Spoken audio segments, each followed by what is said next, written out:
உனக்கு என்ன, உனக்கு ஒரு நோய் இருக்கு, அது கவர்மெண்ட் வேலை என்ன அப்படின்னு. காசுனாலும் கவர்மெண்ட் காசா இருக்கணும், அரை காசுனாலும் அரசாங்க காசா இருக்கணும். அட பைத்தியக்காரப்பல, அரசாங்கத்துக்கு காசு கொடுத்தது நீதான். இங்க வா, இப்ப என்ன உனக்கு கவர்மெண்ட் வேலை அவ்வளவுதானே, சரி வா இங்க வா, வேளாண்மை செய்வோம் வா, உனக்கு கவர்மெண்ட் எம்ப்ளாயி நீ வா. படிச்சவன் படிக்காதவன் அனைவருக்கும் அரசு வேலை தாரேன் வா. நீ வாழ்விடத்திலே தொழிற்சாலை கட்டிடுறேன் வா. நீ எந்த கிராமத்தில் இருக்க அங்கேயே உனக்கு அரசு வேலை. நீ 20-30 கிலோமீட்டர்லாம் போயிட்டு இருக்க வேண்டிய அங்கே இரு. நீ எப்படி வேளாண்மை செய்யறத போய் ஒரு அரசு வேலையாக்குவரே? ஆடு மாடு வளர்த்தல அரசு வேலையாக்குவரே?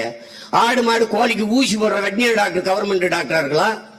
ஆடு மாடு மேய்ச்சி வளர்க்குறேன் ஆத்தால போய் அரசாங்க வேலையா இருக்கக்கூடாதா? பதில் இல்லை.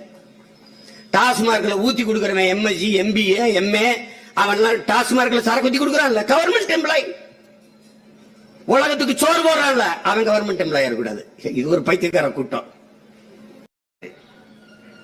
அது என்ன தம்பி கையில செல்போனு புதுசு எத்தனை ஜி? இது 5G இருக்கட்டும் தம்பி, 10G கூட வரட்டும் தம்பி. கஞ்சி நான் தான் தம்பி ஊத்தணும், விவசாயம் ஊத்தணும் தம்பி.